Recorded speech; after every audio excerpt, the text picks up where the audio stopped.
IDK, how much an MRI costs, IRL, but IMHO, an HSA is a good way to pay. I love a good abbreviation, FWIW.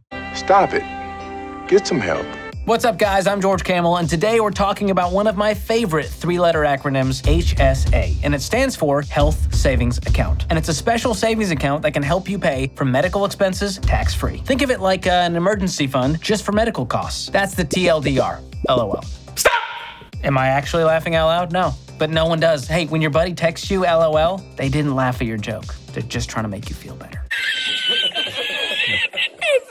But an HSA is far from your standard run-of-the-mill savings account. It is so much more. In fact, when you really look at it, the perks of an HSA are almost TGTBT. Okay, I made that one up. Too good to be true. But let's make it a thing, huh? No! God, please, no! Some people are even using HSAs as an extra retirement account, which we'll get to later. But a recent study shows that most Americans are missing out on HSA savings. SMH. I hate myself. I want you all to know that. I hate me more than you hate me. So what's so great about HSAs? And how do you get one? And how do you take advantage of all the benefits? I am glad you hypothetically asked, because in today's video, we're doing a deep dive on HSAs so you can understand how they work and how you can use this magical account to not only pay for medical expenses, but also to boost your retirement savings. HSA FTW. But first, ICYMI, make sure you like and subscribe to this channel. And BTW, don't forget to share this with your BFF, especially if they've had to sell a horse to pay for medical bills. And that is the loneliest feeling in the world.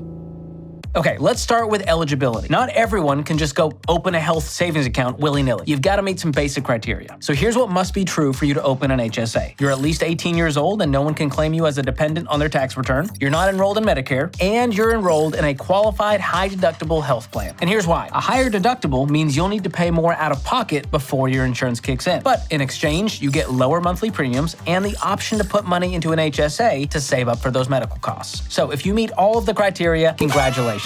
You can now open an HSA. So how does it work? Well, it starts off like a normal savings account where you can set aside money. And like other savings accounts, your money can earn a teeny bit of interest while it sits there waiting on the hospital bill from your next cheese grater mishap. But once you reach a certain threshold balance, you can use your HSA as an investment account, much like an IRA. That means you can buy mutual funds inside of that account and watch the power of compound interest grow your money into something even more beautiful, more money. Now, some HSAs even let you invest the money right away, which is fantastic. But the sad thing is, a lot of people never even choose to start investing the funds in their HSA. And according to a study from the Employee Benefit Research Institute, only 12% of HSA account holders invested in assets other than cash, which is a crying shame. Because if you don't choose to invest that money, your HSA savings can't even keep up with inflation, on top of missing out on long-term capital gains. So investing your HSA funds and letting that money grow over the long haul can help you build up a nice chunk of savings to cover medical expenses during your retirement years. And here's the best part about HSAs. They're what we call triple tax advantaged. That's right. Not one, not two,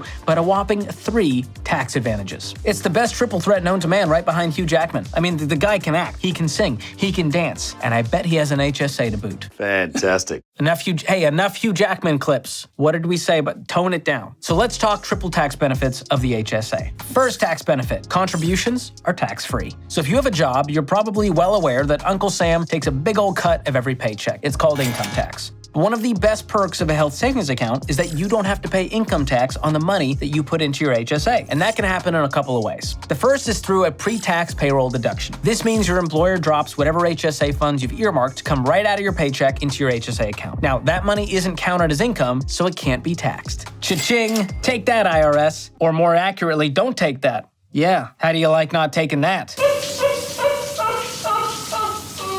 Now, some companies will even match your HSA contributions up to a certain amount, much like they do with 401ks, which is fantastic because that is free, untaxed money. And my employer, Ramsey Solutions, happens to offer that match. Thanks, HR. They don't get thanked a lot, okay? Now, if you don't get your insurance through your employer or your employer doesn't route funds to your HSA for you, not a problem. In this case, you would just make contributions to your HSA on your own. And then come tax time, you can claim those contributions as tax deductions so they aren't counted as income. And if you're self-employed, you could just contribute pre-tax and it won't count toward your taxable income. Unless you live in New Jersey and California. You dingleberries for some reason have to pay state income tax on your HSA contributions for some stupid reason. Sorry, I don't make the rules. Hey, Write a letter to your congressperson, okay? They don't get enough HSA hate mail, and it's time. Now, keep in mind, there are limits to how much money you can contribute to your HSA, and that limit can change from year to year. Lucky for you, we've got an article all about HSAs that stays up to date, and I'll link that article for you below. Go check it out. Tax benefit number 2, investment growth is tax-free. That's right, the money in your HSA grows tax-free. Now remember, an HSA is a health savings account, so it acts like a savings account and earns interest. But unlike a regular savings account where interest earned will be counted as taxable income, your HSA contributions can grow without the tax hit. Except, of course, if you live in New Jersey or California. Your HSA earnings are considered taxable income. You chose to live there. It's your fault. You can move.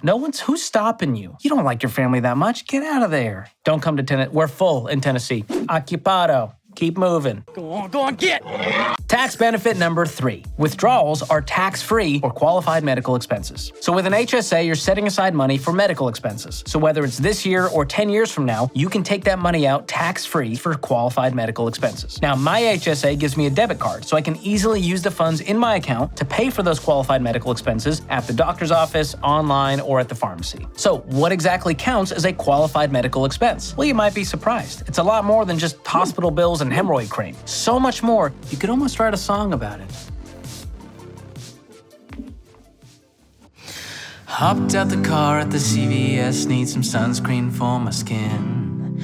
Also need a kit to remove earwax and some medication. Walked in the door, there's some crutches for a good price. I'll take a pair and some shampoo for my head lice. Heating pads are on sale, fungus treatment for my toenail.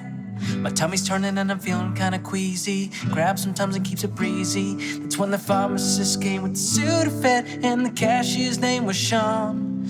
And the cashier's name was Sean. And the cashier's name was Sean. So I put my card out and said, hang on. Forgot to get nasal spray. Throw in some cough drops, yeah.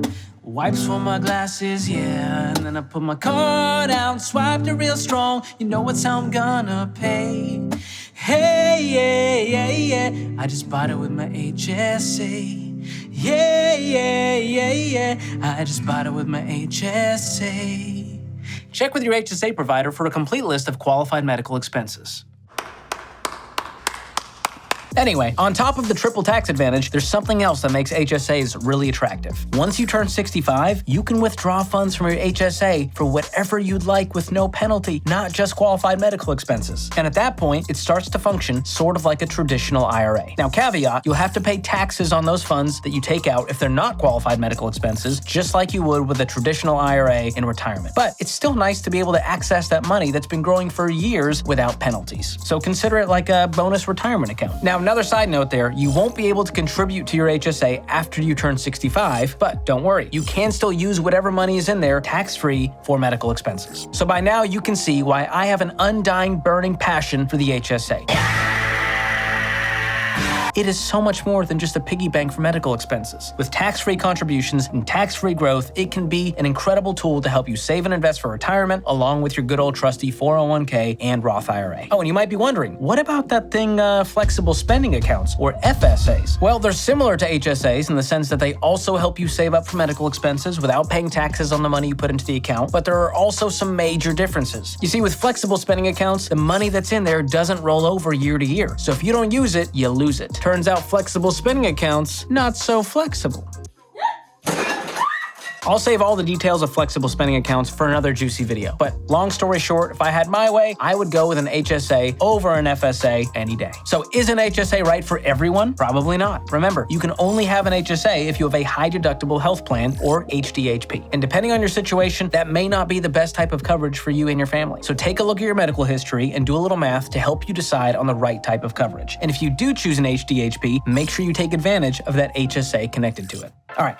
A lot of info there. Quick recap for you. So if you have a high deductible health plan, an HSA is a great way to help you pay for medical expenses, and it covers a whole lot. It's triple tax advantage because you're not taxed when you put money in, the money in there grows tax-free, and you're not taxed when you take money out to pay for qualified medical expenses. And once you turn 65, it basically functions like a retirement account, and you can take money out for whatever you'd like. And at that point, withdrawals are still tax-free for medical expenses, but not for other things. I hope this video was helpful for you, and if you want to get started saving and investing with an HSA, there are a couple ways to do it. If you're employed, ask someone from your HR team how you can start contributing to an HSA. And if you're self-employed, make sure your health plan is HSA eligible, and then use the link in the description below to get connected with a Ramsey trusted pro in your area who can help you open an HSA. As always, be sure to subscribe to this channel, like this video, and share this video with someone who's still using after-tax dollars to pay for their hemorrhoid cream like a schmuck.